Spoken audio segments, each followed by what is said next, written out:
जैसे संभालती है वैसे यीशु संभालेगा। अंधियारे इस जग में वो तुझको कभी ना छोड़ेगा, तुझको कभी ना छोड़ेगा। माँ जैसे संभालती है।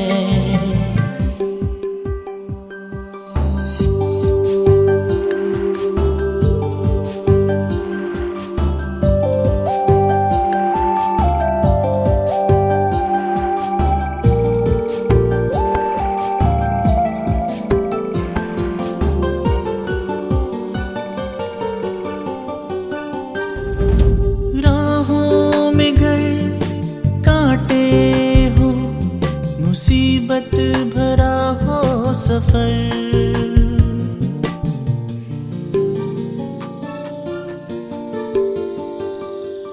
गोदी में यीशु उठा के तुझको खुद चलेगा कांटों पर,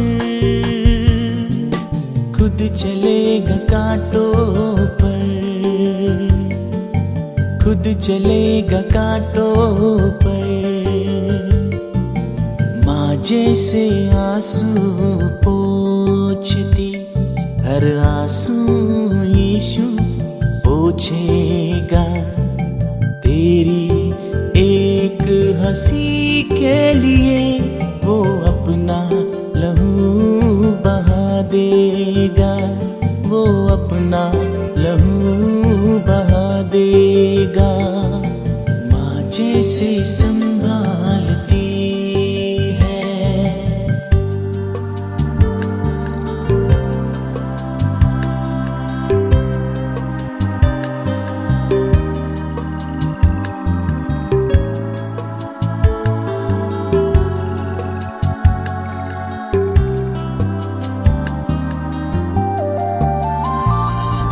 सुख में सब पास होते हैं, दोस्त साथ चलते हैं।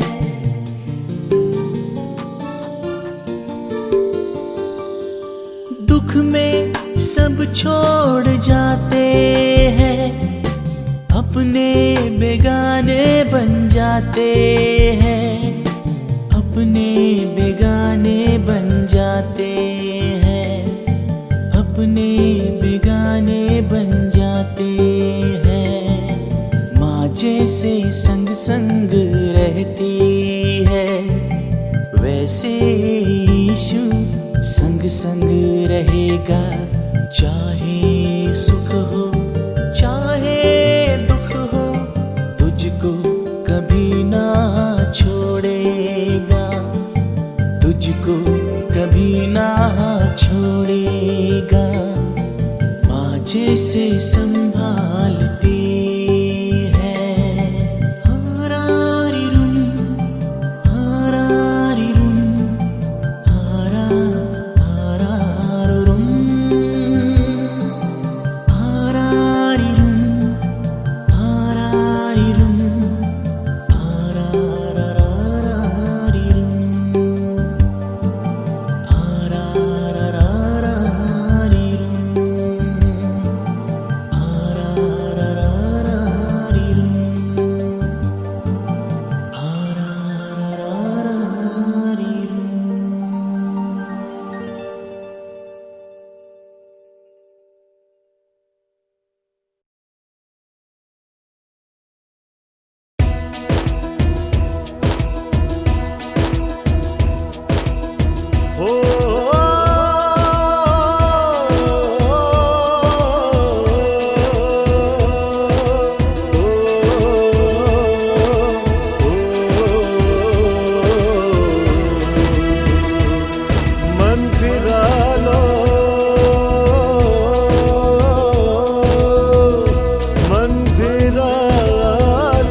मन फिरा लो, मन फिरा मन फिरा लो, मन फिरा लो, स्वर्ग का राज निकट है संभालो, स्वर्ग का राज निकट है संभालो। मन फिरा लो, मन फिरा लो, मन फिरा लो, मन फिरा लो।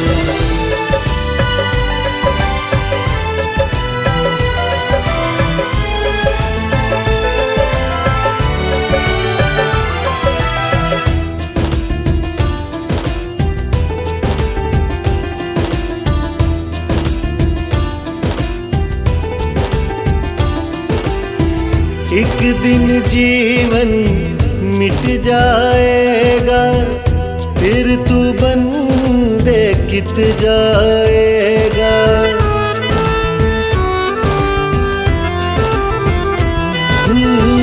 एक दिन जीवन मिट जाएगा, फिर तू बंदे कित जाएगा। दुनिया से अब ध्यान हटा के, दुनिया से अब ध्यान हटा के, यीशु पे ध्यान लगा लो, लगा लो। मन फिरा लो, मन फिरा लो, मन फिरा लो, मन फिरा लो।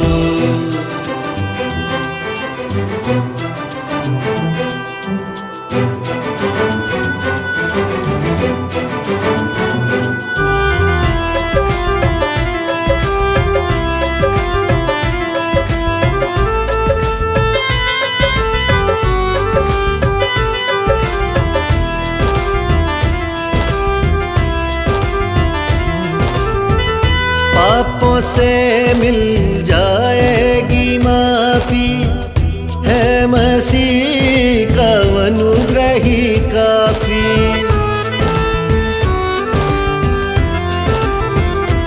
ओ पापों से मिल जाएगी माफी, है मसीह का अनुग्रह ही काफी। बपतिस्मा लेके यीशु के नाम का, बपतिस्मा लेके यीशु के नाम का, नैया पार लगा लो, लगा लो। मन फिरा लो, मन फिरा लो, मन फिरा लो, मन फिरा लो।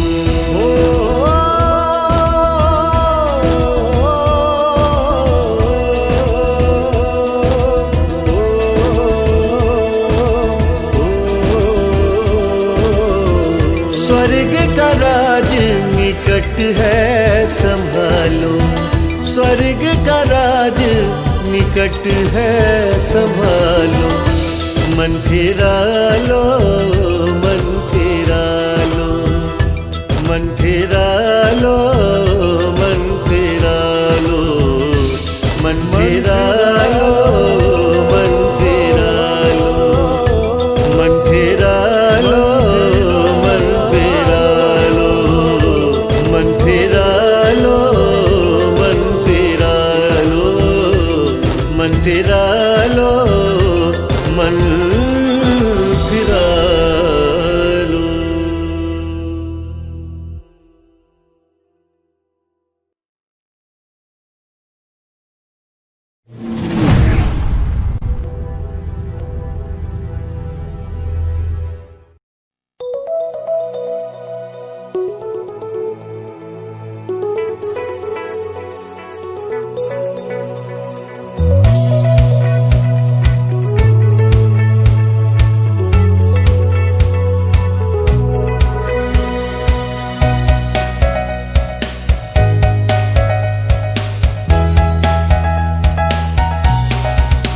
मैं तो कुछ भी नहीं बिन तेरे मेरे मसीह, मेरे जीवन में तू जो नहीं, ये जीना तो जीना नहीं। मैं तो कुछ भी नहीं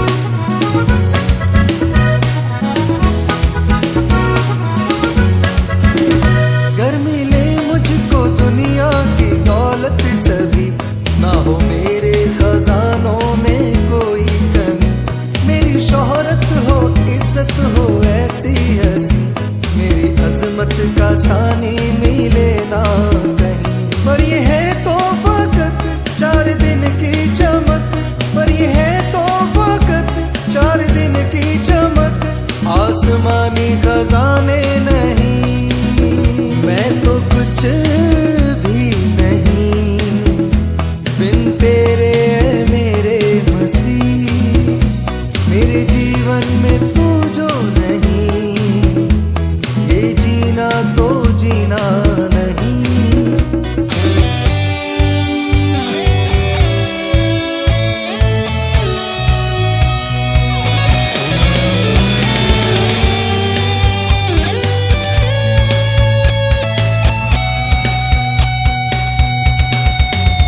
गर हो इल्मो नबूवत सभी मेरे पास, मेरी हिकमत की दौलत भी हो सबसे खास। आसमानों के भेद और जमी के भी राज, और सभी इल्म कामिल हो मेरी मेरास। पर न हो मेरी आस मेरे यीशु की प्यास, पर न हो मेरी आस मेरे यीशु की प्यास, तो ये सब कुछ भी नहीं, मैं तो कुछ भी नहीं बिन तेरे मेरे मसीह। मेरे जीवन में तू जो नहीं, ये जीना तो जीना नहीं।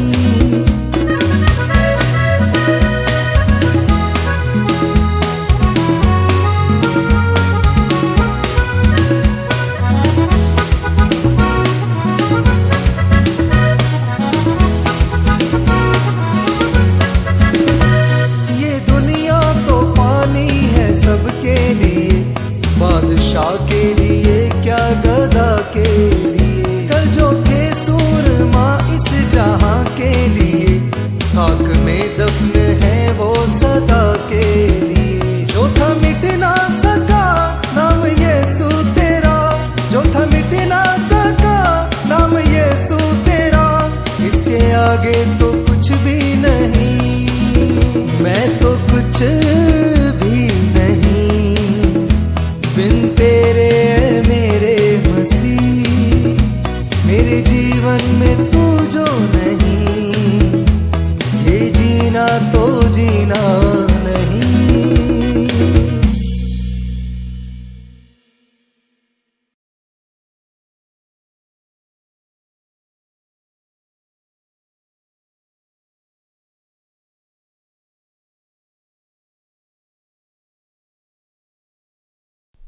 आओ हम यहोवा के लिए ऊंचे स्वर से गाए, अपने उद्धार की चट्टान का जय जयकार करें।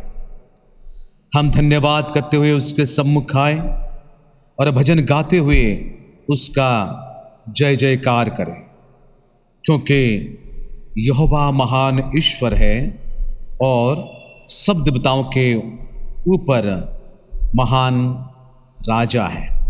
आइए दोस्तों, परमेश्वर के निकट हो जाएंगे और इस महीने की दूसरी आराधना के लिए मैं आप सभी को स्वागत करता हूं और प्रभु यीशु मसीह के मधुर नाम से आप सभी को मैं नमस्कार भी करता हूं कि परमेश्वर आपको आज के वचनों के अनुसार गीत स्तुति आराधना के द्वारा बहुत ऐसे आशीष दे और अनुग्रह करे। तो आइए इस समय हम अपनी आंखें बंद करें, अपने सरों को झुकाएं, उस महान सर्वशक्तिमान परमेश्वर के पास होंगे, प्रार्थना करेंगे। दयालु पिता परमेश्वर प्रभु यीशु मसीह, हम तुझे धन्यवाद देते हैं। तेरी महिमा, तेरी प्रशंसा, तेरी स्तुति, तेरी आराधना, तेरी वंदना करते हैं प्रभु आज के दिन के लिए, आज के समय के लिए जो हम सभी को प्रभु तूने प्रदान किया है। यद्यपि इस समय हम अपने अपने घरों में हैं, प्रभु यीशु मसीह हम जानते हैं पिता तूने अपने वचनों में कहा है कि जहां हम तेरे नाम से एकत्रित होते हैं तो अपने उपस्थिति को हमारे बीच में प्रदान करता है।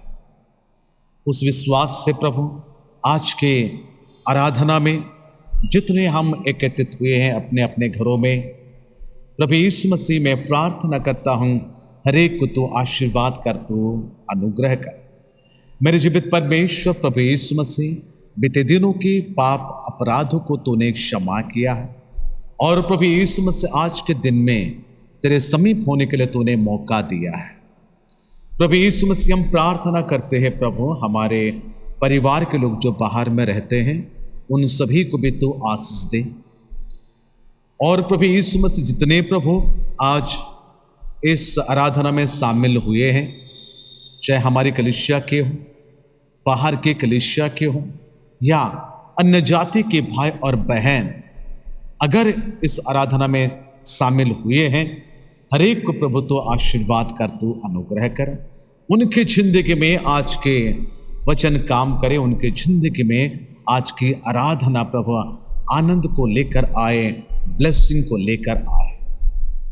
प्रभु यीशु मसीह हम प्रार्थना करते पिता, इस समय लोग जहाँ कहीं तेरे नाम से एकत्रित हुए हैं प्रभु, सारे संसार में प्रभु लोग इस सोशल मीडिया के द्वारा तेरे सेवा कर रहे हैं। तेरे दास दासी गण प्रभु अनेक मेहनत के साथ प्रभु तेरे लोगों के घर पहुंच रहे हैं, उन सभी को तू आशीष देना, ताकि प्रभु यीशु मसीह वचन व्यर्थ में ना जाए, स्तुति आराधना व्यर्थ में ना जाए, बल्कि तेरे वचन के अनुसार स्तुति आराधना ऊपर जाती है, आशीष को लेकर नीचे आती है। हम जानते पिता, प्रार्थना विनती ऊपर छाएगी और उत्तर लेकर नीचे भी आएगी, हम ये भी जानते हैं। इसलिए प्रभु यीशु मसीह पुनर्बार आज के आराधना में शामिल हुए हरेक को, छोटे से लेकर बड़े तक सभी को प्रभु मैं तेरे हाथ में समर्पण करते हुए प्रार्थना यीशु मसीह के नाम से मांगते हैं, आमीन। परमेश्वर के महिमा हो। आए समय हम देर ना करते हुए कलीसिया की सूचना की ओर जाएंगे। मैं हमारे सचिव भाई सामुएल महापात्र से अनुरोध करता हूं कि वे कृपया सामने होंगे और आप सभी को कलीसिया की सूचना, आने वाले दिनों की सूचना, सारी बातों को आपको बताएंगे। मैं परमेश्वर के दास सचिव सामुएल महापात्र से अनुरोध करता हूं। सबसे पहले मैं परमेश्वर पिता का धन्यवाद देता हूं कि उन्होंने हमें यह सुंदर अवसर दिया कि आज हम फिर से परमेश्वर के भवन में उपस्थित होकर परमेश्वर के अनुग्रह से आप सबों के साथ में शामिल हो सके। मैं धन्यवाद देता हूं उन तमाम परिवारों को जिन्होंने चर्च के कार्य के लिए अपना योगदान दिया है। अभी भी यदि आपके मन में ये कार्य में अपना योगदान देने की इच्छा है तो आपसे अनुरोध है कि आप अवश्य ही, जैसा हमने आपको पत्र लिखा, उस पत्र में चर्च का अकाउंट नंबर है, आप उसके माध्यम से भी दे सकते हैं, अथवा अपने एरिया कलेक्टर के माध्यम से आप इसमें अपना सहयोग कर सकते हैं। साथ ही साथ जो संडे कलेक्शन के लिए भी आपको एनवेलप दिया गया है, आप अपने एरिया कलेक्टर के माध्यम से इसे जल्द से जल्द जमा करें ताकि चर्च का कार्य सुचारू रूप से हो सके। एक विवाह की पुकार है। कलीसिया को सूचित किया जाता है, हमारे चर्च के सदस्य बहन अपुरूपा दास पिता अनूप दास का विवाह दुमका निवासी भाई मधुसूदन बनर्जी के बेटे भाई सोमनाथ बनर्जी के साथ दिनांक 30 सितंबर 2020 सुबह 10 बजे गोलमरी उत्कल समाज में इनका विवाह होना तय हुआ है। अगर इस विवाह के बारे में आप में से किसी को कोई भी ऐसा कारण मालूम हो जिससे कि इनका विवाह ना हो सके तो आप लिखित रूप से कमेटी को सूचना देने का कष्ट करें, अन्यथा नीरव रहें और अपने दैनिक प्रार्थना में इस विवाह को याद करें। ये विवाह की पहली पुकार थी। धन्यवाद, नमस्कार। परमेश्वर के महिमा हो। इन सारे सूचनाओं के लिए हम कलीसिया के स्पिरिचुअल और फिजिकल उन्नति में सदा आगे रहें, प्रार्थना करते रहें ताकि परमेश्वर के महिमा होगी। इस समय हम सब परमेश्वर के वचन की ओर जाने से पहले हम अपने तन मन को तैयार करेंगे, अपने जीवन को तैयार करेंगे। जब परमेश्वर हमें बार बार मौका देता है उसके निकट होने के लिए, अपने जीवन को परमेश्वर के हाथ में देकर हम समर्पित हो जाएंगे। मैं हमारे जवानों से जो इन दिनों में आप सभी को स्तुति और आराधना के द्वारा अगुवाई करते जा रहे हैं, उन तमाम हमारे जवानों से मैं अनुरोध करता हूं कि वे कृपया सामने होंगे और आप सभी को आराधना में अगुवाई करेंगे। आप सभी कृपया खड़े हो जाएं। प्रभु यीशु मसीह आज खुदा हम सबसे यह कहता है कि मेरी दृष्टि में तू अनमोल है, क्योंकि मैं तुझसे प्रेम रखता हूँ। तो कुछ समय के लिए आप खुदा को आदर देते हुए अपने स्थानों में खड़े हो जाए, क्योंकि परमेश्वर ही हमारा बल और भजन का विषय है। तो क्यों ना हम अपने मुंह को खोलकर उसकी महिमा आराधना करें, क्योंकि उसका वचन कहता है, मैं जीवन भर यहोवा का गीत गाता रहूँगा। जब तक मैं बना रहूँगा तब तक अपने परमेश्वर का भजन गाता रहूँगा। हालेलुया। परमेश्वर पिता, आपकी इस हुजूरी के लिए हम आपका धन्यवाद करते हैं राजा, क्योंकि हम सबों के बीच में प्रभु आप विराजमान है राजा। हालेलुया, हालेलुया परमेश्वर प्रभु।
आपका वचन कहता है कि धर्मी जन के लिए सारी बातें मिलकर भलाई को उत्पन्न करती है। हाँ पिता परमेश्वर, चाहे हमारे जीवन में जैसी भी स्थिति हो मेरे राजा, आप हर एक चीज़ों से छुटकारा देने वाला परमेश्वर है प्रभु। इस पिता परमेश्वर आराधना के लिए हम आपका धन्यवाद करते हैं, इस सुंदर दिन के लिए हम आपका धन्यवाद करते हैं, हमें जीवितों के बीच में रखा इसके लिए हम आपका धन्यवाद करते हैं राजा। और तेरे लोगों को परमेश्वर पिता विशेष करके तेरे हाथों में हम सौंपते राजा, क्योंकि परमेश्वर पिता वचन कहता है कि परमेश्वर के नम्रता के हाथों के नीचे रहो तो वो तुम्हें और भी शिरोमणि बनाएगा। हाँ पिता परमेश्वर प्रभु, आज का वचन को, आज के सुंदर दिन को और तेरे लोगों को परमेश्वर पिता विशेष करके हम तेरे हाथों में सौंपते हैं राजा। आज का वचन और आपके प्रिय दास को परमेश्वर पिता तेरी हाथों में सौंपते हैं और सबों को प्रभु जी शुरू से लेकर अंत तक की सारी बातों को परमेश्वर पिता तेरी हाथों में समर्पण करते हैं। प्रार्थना यीशु मसीह के नाम से मांगते हैं, आमीन।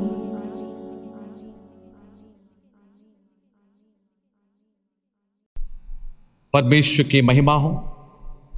सुंदर आराधना के द्वारा, स्तुति के द्वारा हम परमेश्वर के निकट हुए हैं। तो आइए इस समय आज के वचन की ओर हम जाएंगे, जो पवित्र शास्त्र बाइबल में हम बीते दिनों में देख रहे थे। भजन संहिता 77 की कुछ बातों को देखें जो आसाफ नामक व्यक्ति के द्वारा, जो भक्त है, लिखी गई है। उस आसाफ के इंट्रोडक्शन या और कुछ बातों को बताना तो जरूरी था, पर समय नहीं होने के कारण मैं आपको सीधे वचन की ओर लेके जाऊंगा। पर आसाफ परमेश्वर का भक्त है, कहा जाता है और शास्त्र में भी लिखा है कि वो दाऊद के एक कोयर ग्रुप का एक प्रधान लीडर था, जो वाचा के संदूक के सामने रहकर परमेश्वर की स्तुति आराधना करवाते थे, लोगों को अगुवाई करते थे परमेश्वर की ओर। आसाफ की और कुछ बातें हैं कि जो परमेश्वर के आज्ञा के अनुसार भी चलता था, परमेश्वर का भय मानने वाला था। और उस आसाफ ने इस्राएलियों की बातों को भी देखा है, इसलिए उन्होंने ये बातें लिखा है। और उसके बाद आसाफ के बारे में एक छोटी सी बात ये कही जाती है कि आसाफ जो दाऊद जो राजा है, उनके सचिव के समान आसाफ काम करते थे। तो आज हम आसाफ के ही लिखित ये रचना, ये गीत, यानी 77 नहीं पर 78 को 78 भजन संहिता को हम कुछ पद को देखेंगे। यहां परमेश्वर उसके लोग के बारे में वो कहता है। 77 में संकट के समय सांत्वना की बातों को उन्होंने कहा था, और 78 में हम देखते हैं कि परमेश्वर और उसके लोग के बारे में आज हम देखते हैं। तो उनके लोग, परमेश्वर के लोगों के कुछ प्रश्न इस प्रकार है, क्या परमेश्वर कर सकता है? दो बातों में हम चिंता करेंगे। क्या परमेश्वर कर सकता है? ये प्रश्न को इज़राइल के लोग, परमेश्वर के लोग पूछते हैं, और पूछने के बाद वे परमेश्वर को खेदित करते हैं। आज आपके जीवन में भी, मेरे जीवन में भी यही बातें हो जाती है। मैं कुछ पद को आपके सामने रखूंगा, जो 78 का 19, 20 और उसके बाद 40 और 41 पद को मैं आपके सामने रखूंगा। यहां इस प्रकार लिखा है, भजन संहिता 78 का 19 और 20। वे परमेश्वर के विरोध बोले और कहने लगे, क्या परमेश्वर जंगल में मेज लगा सकता है? उसने चट्टान पर मार के जल बहा तो दिया और धाराएं उमड़ चली। परंतु क्या वह रोटी भी दे सकता है? क्या वह अपने प्रजा के लिए मांस भी तैयार कर सकता है? परमेश्वर के क्या कर सकता है? Can God do all those thing? इस प्रकार प्रश्न ये लोग करते हैं, और इस प्रश्न करने के द्वारा वे क्या करते हैं? 40 और 41 पद में लिखा है, उन्होंने कितनी ही बार जंगल में उससे बलवा किया और निर्जल देश में उसको उदास किया। परमेश्वर को बलवा किया, परमेश्वर को उदास किया, और उसके बाद लिखा है वे बार बार परमेश्वर की परीक्षा करते थे और इज़राइल के पवित्र को खेदित करते थे। इज़राइल के पवित्र को खेदित करते थे। इस प्रकार सवालों से इंसान परमेश्वर को खेदित करते हैं, जो वचन में हमें पाई जाती है। तो मेरे दोस्तों, परमेश्वर के वचन में हमें यह लिखा है कि इतिहास गवाह है कि इज़राइलियों के लिए परमेश्वर क्या क्या नहीं किया। ये 78 भजन संहिता को अगर आप धीरे धीरे पढ़ते जाएंगे तो वहां इज़राइलियों के लिए 80 प्रकार के काम परमेश्वर ने किया है। 80 एक्ट्स ऑफ गॉड, परमेश्वर ने 80 प्रकार के अद्भुत अद्भुत काम उनके लिए किए हैं। फिर भी इज़राइल के लोग परमेश्वर को भूल जाते हैं, परमेश्वर को खेदित करते हैं। इज़राइल के लोग ये मूर्खता के समान परमेश्वर के लोग परमेश्वर को खेदित करते हैं। परमेश्वर चाहता है कि वो अपने लोगों को आशीष दे। परमेश्वर चाहता है कि वो अपने लोगों को जगत में आशीष पाने के लिए, जगत को आशीष दिलवाने के लिए इस्तेमाल करना चाहता है। यानी परमेश्वर अपने लोगों को आशीष देना चाहता है और परमेश्वर अपने लोगों को इस्तेमाल करना चाहता है ताकि अपने लोगों के द्वारा जगत आशीर्वादित हो। लेकिन हम परमेश्वर को खेदित करते हैं, इसलिए परमेश्वर वो काम को नहीं करता है जो परमेश्वर इच्छा करता है हमारे द्वारा करने के लिए। तो सीधी सी बात है कि हम परमेश्वर को खेदित करते हैं। परमेश्वर के लोग परमेश्वर को बार बार क्वेश्चन करने के द्वारा परमेश्वर को हम खेदित करते हैं। यानी पवित्र शास्त्र बाइबल में हमें इस प्रकार लिखता है कि खेदित करते हुए हम उसके सामर्थ्य के विरुद्ध हो जाते हैं, उसकी उपस्थिति के विरुद्ध हो जाते हैं, उसके प्रतिज्ञा के विरुद्ध हो जाते हैं और हम पाप करते हैं। परमेश्वर के वचन में लिखा है कि कौन परमेश्वर को खेदित करता है।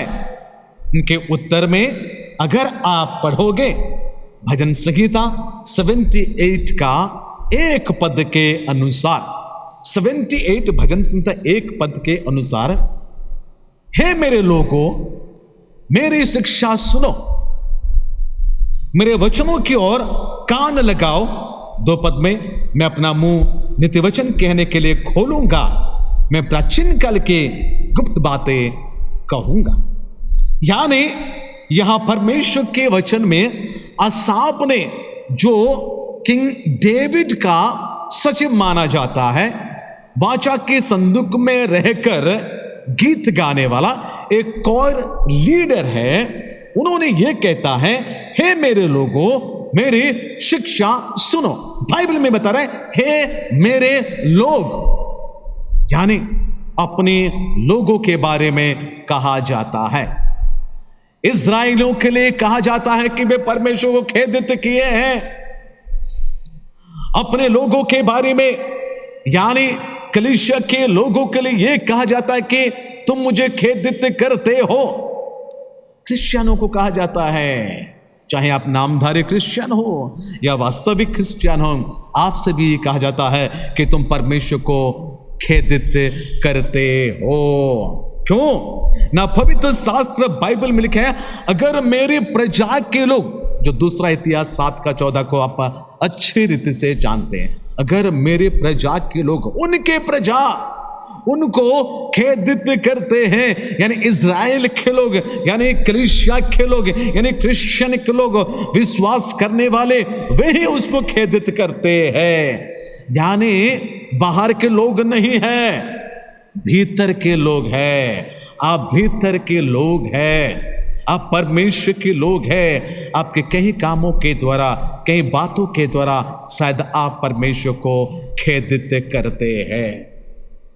जो परमेश्वर सर्वशक्तिमान है, जो परमेश्वर ने कहा है कि मेरे लिए कोई काम कठिन नहीं है, उस परमेश्वर को हम खेदित करते हैं। अगर आप पढ़ोगे इस 78 का जो भजन संहिता है, उसको पढ़ते जाएंगे कि कैसा परमेश्वर हमारे हैं, जिनको पाने के बाद भी हम उसको खेदित करते हैं। वो कौन परमेश्वर है? 78 का 13 में लिखा है, 13 पद में लिखा है, उसने समुद्र को 2 भाग करके उन्हें पार कर दिया है। उस परमेश्वर को इस्राएल को लोग खेदित किया है। आज और हम भी वैसे ही करते हैं। 20 पद को जब हम पढ़े हैं, यहां लिखा है, उसने चट्टान पर मार के जल बहा दिया, उसके हम खेदित करते हैं। चट्टान को मारकर उन्हें जल को बहा दिया, उसको हम खेदित करते हैं। और उसके बाद पवित्र शास्त्र बाइबल में लिखा है, उस परमेश्वर को हम खेदित करते हैं जो कि 43 पद में लिखा है कि उसने कैसे अपने चिन्हों मिस्र में और अपने चमत्कारों शोन के मैदान में किए थे। परमेश्वर चिन्ह दिखाने वाला परमेश्वर है, चमत्कार करने वाला परमेश्वर है, उसको भी परमेश्वर के लोग, अपने लोग खेदित करते हैं। क्या आपके जिंदगी में उन्होंने ऐसा आश्चर्य कार्य नहीं किया है? जी हाँ प्यारे दोस्तों, आपके जिंदगी में परमेश्वर ने ऐसा आश्चर्य कार्य किया है।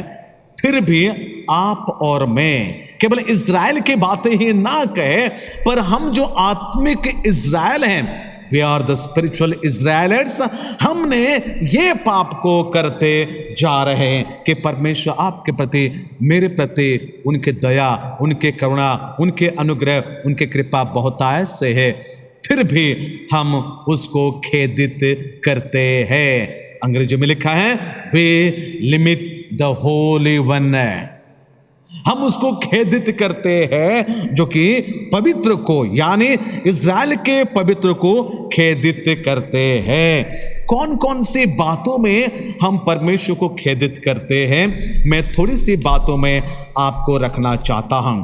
पवित्र शास्त्र बाइबल में जो बातें लिखी गई है, हम परमेश्वर को खेदित करते हैं। कौन कौन सी बातों में हम परमेश्वर खेदित करते हैं? चले पहली बात देखते हैं 78 का, यानी भजन संहिता आसाफ के गीत जो है 78 का 10 पद के अनुसार यहां लिखा गया है, उन्होंने परमेश्वर की वाचा पूरी नहीं की और उसकी व्यवस्था पर चलने से इनकार कर दिया। यानी सीधी सी बातें अगर आपसे मैं कहूं, ये तो आपका और मेरा डिसओबीडियंस के कारण हम परमेश्वर को खेदित करते हैं। मैं पहले से बताकर आ रहा हूं कि हम जब परमेश्वर की आज्ञा को उल्लंघन करते हैं तो परमेश्वर को हम खेदित करते हैं। यानी एक मौलिक बातों को आपको सोचना है। अगर आपके जीवन में, आपके परिवार में अगर आप आशीर्वाद को पाना चाहते हैं तो आज्ञा को तो पालन करना ही है ना। क्यों?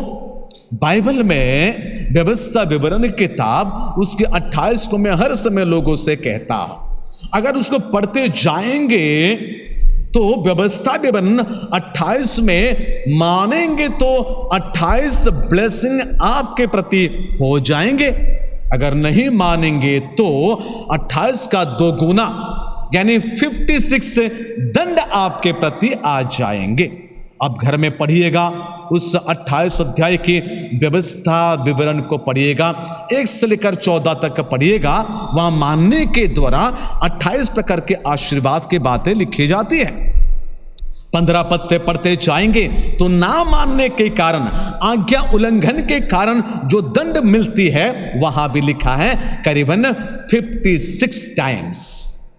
तो आज्ञा मानने से 28 आशीर्वाद, आज्ञा नहीं मानने से उसका 2 गुना दंड की बातें भी लिखा हुआ है। तो पहली बात क्या है, हमारे डिसओबीडियंस के द्वारा हम परमेश्वर को खेदित करते हैं, इस बात में लिखा है। यानी आशीर्वाद को लाना चाहते हैं, खींच कर लाना चाहते हैं, obey the word of God. Yeshu Masih की बातों को थोड़ा सा सोचेंगे, जो यीशु मसीह ने यूहन्ना 15 अध्याय को आप अच्छी रीति से जानते हैं। मैं कुछ बात को आपके सामने रखना चाहता हूं।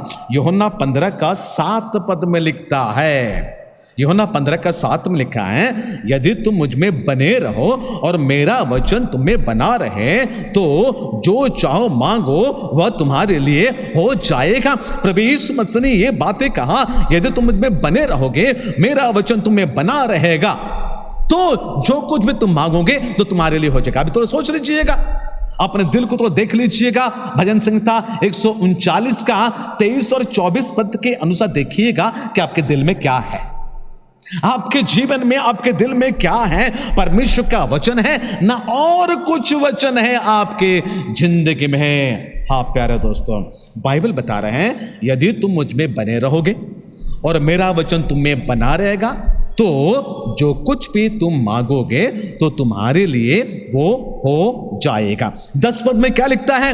10 पद में भी लिखा है, यदि तुम मेरी आज्ञाओं को मानोगे, जो मेरे प्रेम में बने रहोगे।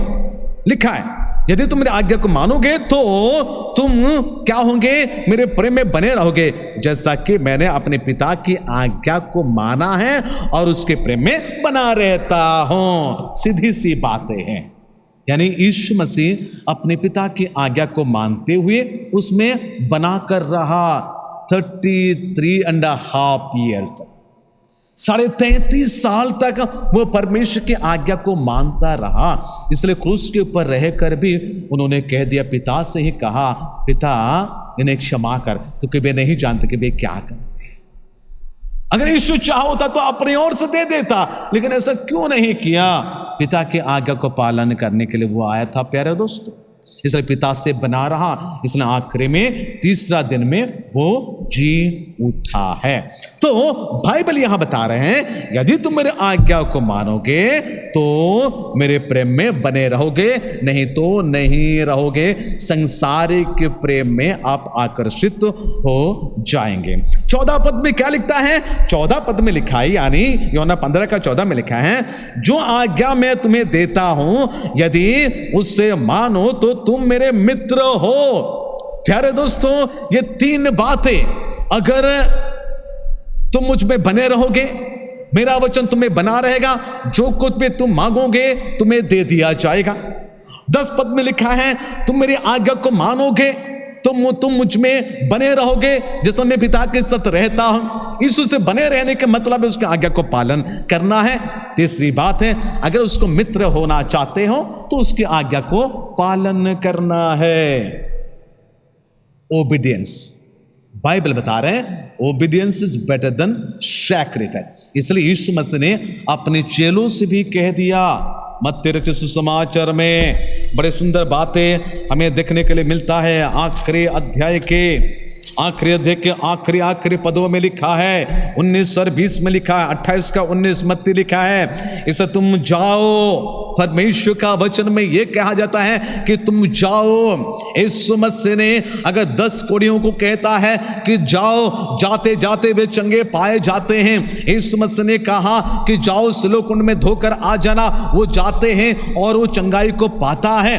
प्यारे दोस्तों, यीशु ने कहा जाओ, लिखा है, इसलिए तुम जाओ, सब जातियों के लोगों को चेला बनाओ और उन्हें पिता और पुत्र और पवित्र आत्मा के नाम से बपतिस्मा दो, और उन्हें सब बातें जो मैंने तुम्हें आज्ञा दी, कमांड, जो यीशु ने आज्ञा दी, मानना सिखाओ। आज्ञा को माना, जाओ आज्ञा को मानना सिखाओ। तो क्या होगा? तो बाइबल में लिखा है, जगत के अंत तक सदा तुम्हारे संग रहूंगा, नहीं तो नहीं रहूंगा। ये सीधी सी बात है। यानी अगर कोई व्यक्ति आज्ञा को पालन करेंगे तो यीशु मसीह कहता है तुम जो कुछ भी मांगोगे तुम्हें दे दिया जाएगा। अगर आज्ञा को मानोगे तो मैं तुम्हारे संग रहूंगा, तुम मुझ में बने रहोगे। आज्ञा को मानोगे तो तुम मेरे मित्र हो जाएंगे। अगर तुम मित्र हो जाएंगे तो मैं युग के अंत के समय तक मैं तुम्हारे संग रहूंगा। हम कहते हैं यीशु हमारे साथ है, यीशु हमारे साथ है। प्यारे दोस्तों, आज्ञा को पालन नहीं करते, यीशु आपके साथ कैसा रह गया है? बाइबल तो बता रहे हैं तुम मेरे आज्ञा को मानोगे तो मैं तुम्हारे संग रहूंगा। यीशु की आज्ञा को पालन नहीं करते और कहते कि यीशु ही हमारे संग है, कैसा हो सकता है? इसलिए पहली बात है कि हम डिसोबीडियंस होकर परमेश्वर हमारे प्रभु यीशु मसीह को खेदित करते हैं और आशीर्वाद से वंचित हो जाते हैं। दूसरी बात को मैं कहना चाहता हूं, हम परमेश्वर को इस प्रकार खेदित करते हैं। उसी पद के अनुसार 78 का अगर अब 11 पद से लेकर अगर अब 17 पद तो देखोगे कि हम परमेश्वर को भूल जाते हैं। परमेश्वर को भूलकर हम परमेश्वर को खेदित करते हैं।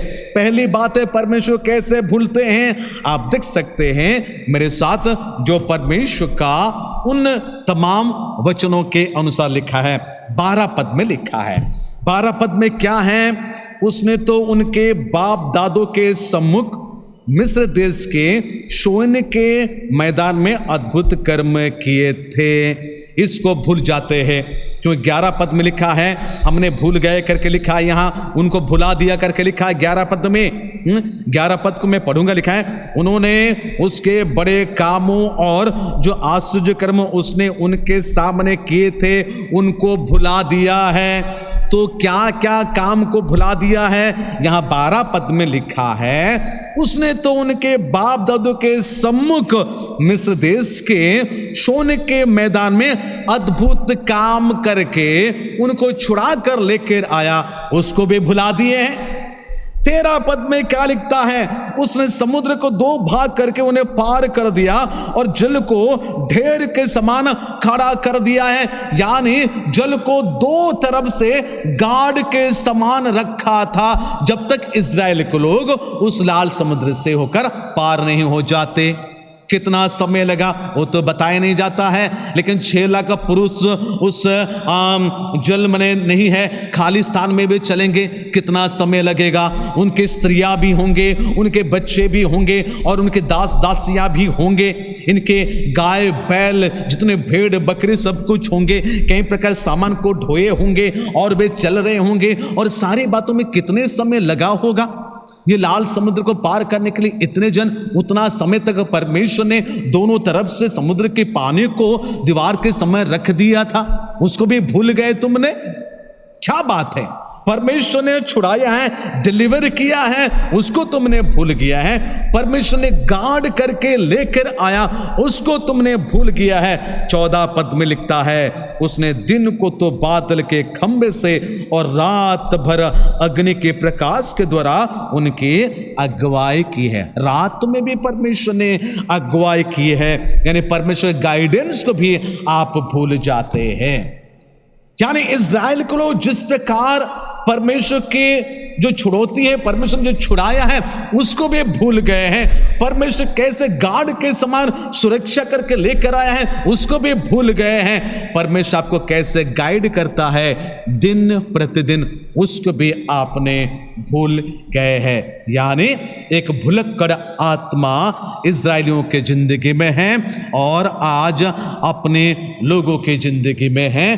भूलकर परमेश्वर के विरोध हो जाते हैं, परमेश्वर को पीठ दिखाते हैं। जी हाँ, कई बार आपके कर्तव्य के द्वारा, हमारे गंदे कामों के द्वारा हम परमेश्वर को पीठ दिखाते हैं, लेकिन याद रखना परमेश्वर को पीठ दिखाना भारी पड़ जाता है कभी कभी। इसलिए परमेश्वर के लोगों को परमेश्वर का वचन ये कहा जाता है, ये फॉरगेटफुलनेस हमें आशीर्वाद से वंचित कर देता है और हम परमेश्वर को खेदित करते हैं। जी हाँ मेरे लोगों, परमेश्वर के वचन में हमें यही कहा जाता है कि हम परमेश्वर को कभी ना भूलें। और तीसरी बात, तो छोटी सी बात कहकर मैं समाप्त करना चाहता हूं और आने वाले दिनों में उसको और भी व्याख्या करेंगे।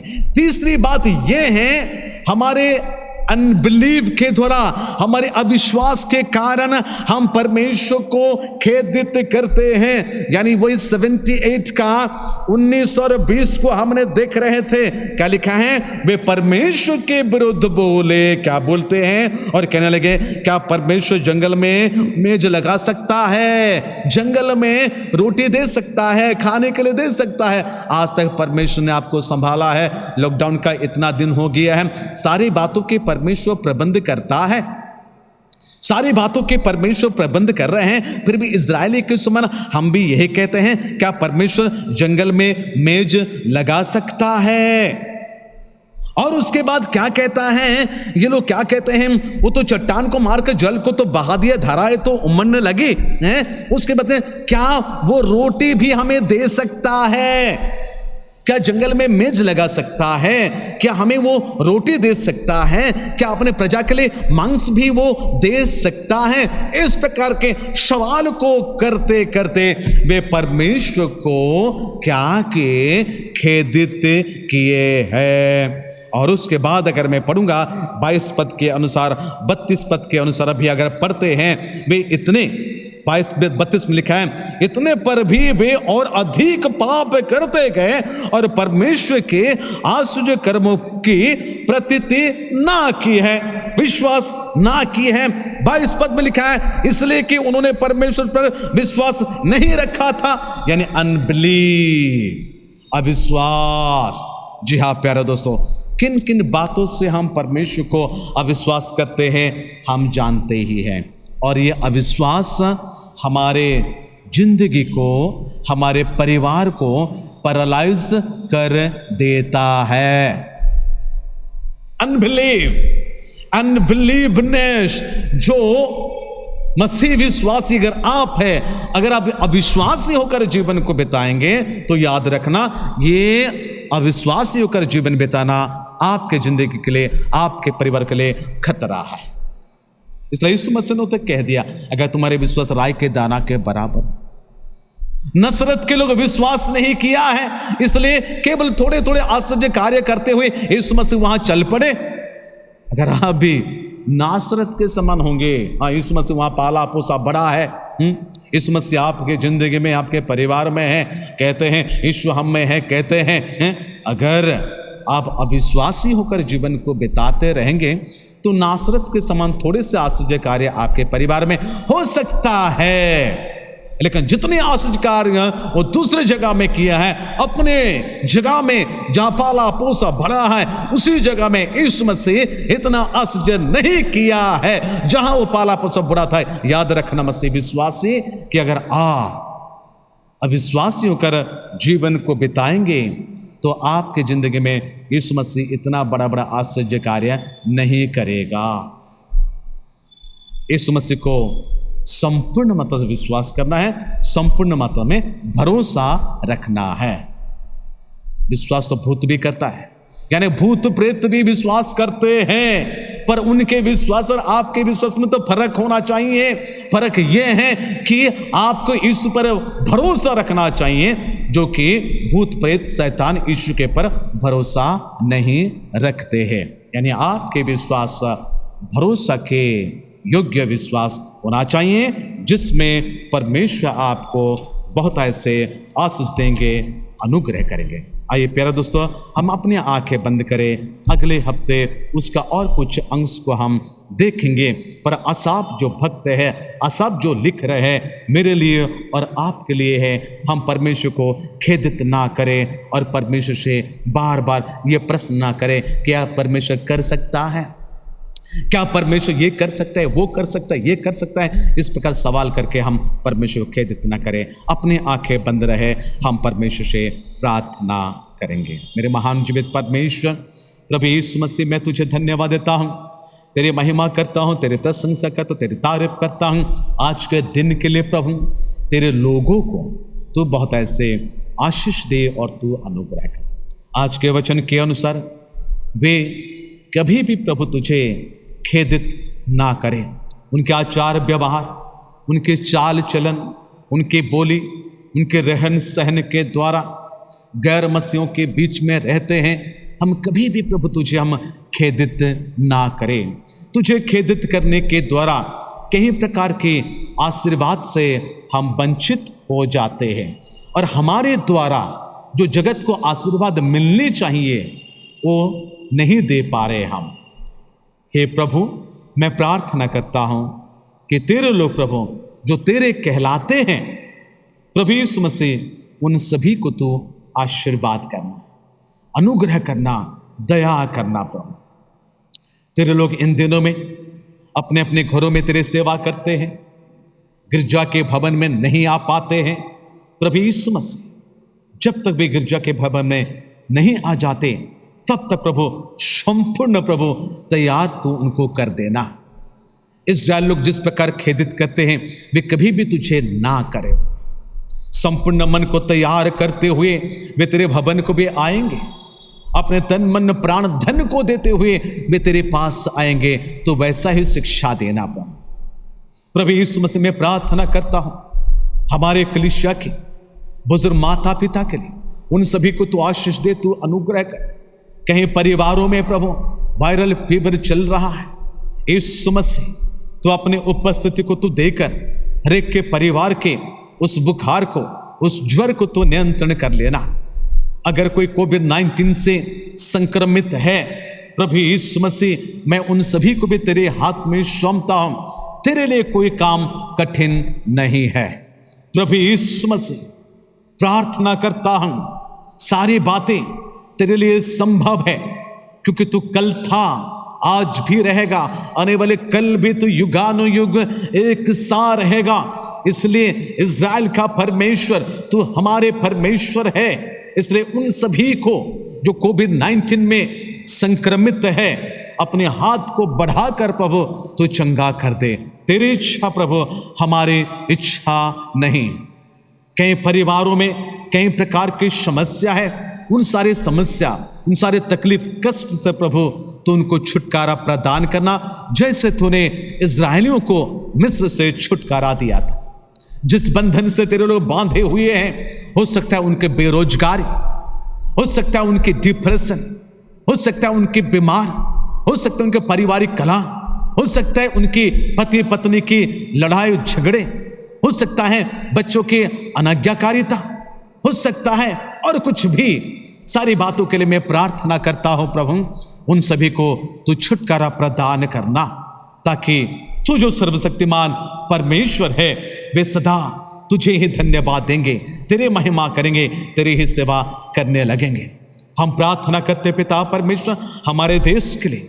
कहीं उन्हें प्रभु कोविड-19 के द्वारा संसार को छोड़कर चले गए, कहीं उन्हें प्रभु अस्पताल में भर्ती है। प्रभु यीशु मसीह, प्रार्थना करते हैं उन सभी को, चाहे मसीह हो या गैर मसीह हो, उन सभी को तू आशीष देना। हो प्रभु, जिसको तू लेना चाहता है तो उनको लेता ही है, पर जिसको तू छुड़ाना चाहता है इस कोविड-19 से, उन सभी को घर वापस प्रभु तू लेकर आ जाना। प्रभु यीशु मसीह, तू ही सहायता कर, तू मदद कर। हम प्रार्थना करते हैं हमारे देश के राष्ट्रपति के लिए, प्रधानमंत्री के लिए, अन्य अन्य मंत्रीगणों के लिए, अन्य अन्य राजनीतिक दलों के लिए, उन सभी को बुद्धि और ज्ञान दे, ताकि देश को भी अच्छी रीति से प्रभु वे चला पाएंगे। हम प्रार्थना करते हैं हमारे प्रशासन के लिए, हमारे सेनाओं के लिए, हमारे किसानों के लिए, हमारे उद्योगपतियों के लिए, हमारे शिक्षा विभागों के लिए, उन सभी को तू आशीर्वाद करना ताकि वे देश को आगे बढ़ा सकेंगे। प्रभु यीशु मसीह, देश विदेश में कोविड-19 का शिकार मात्रा बढ़ते जा रहा है, प्रभु तू सभी को प्रभु तू नियंत्रण कर लेना। हे मेरे जीवित परमेश्वर, कलीसिया के पूरे परिवार को तेरे हाथ में सौंपता हूं, छोटे से लेकर बड़े तक। और आज जितने प्रभु इस आराधना में शामिल हुए हैं उन सभी को भी मैं तेरे हाथ में समर्पण करते हुए प्रार्थना यीशु मसीह के नाम से मांगते हैं, आमीन। आइए प्यारे दोस्तों, हम अपने अपने स्थानों में जब खड़े हुए हैं, हम सब मिलकर प्रभु की प्रार्थना करेंगे। हम सब अपने अपने स्थानों में खड़े हो जाएंगे। हम प्रभु की प्रार्थना एक ईश्वर में हम करेंगे। हे हमारे पिता, तू जो स्वर्ग में है, तेरा नाम पवित्र माना जाए, तेरा राज्य आवे, तेरी इच्छा जैसे स्वर्ग में पूरी होती है वैसे ही पृथ्वी पर भी हो। हमारे दिन भर की रोटी आज हमें दे, और जिस प्रकार हमने अपना अपराधियों को क्षमा किए हैं वैसे तू भी हमारे अपराधों को क्षमा दे।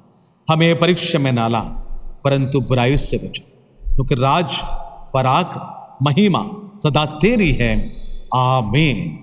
ईश्वर पिता परमेश्वर का प्रेम, पुत्र प्रभु यीशु मसीह का अनुग्रह, पवित्र आत्मा की शांति, शक्ति, सहभागिता हम सबों के साथ, विश्वव्यापी मंडली के साथ, हमारे इस प्यारे प्यारे मंडली के साथ सदा सर्वदा होती रहे, आमीन। आप सभी को जय मसीह की। प्रभु आप सभी को आशीष दे, अनुग्रह करे। हम प्रार्थना करते रहे ताकि यथाशीघ्र हम परमेश्वर के भवन में एकत्रित होकर परमेश्वर की स्तुति, प्रशंसा, आराधना करें। परमेश्वर आपके साथ हो। सभी को नमस्कार।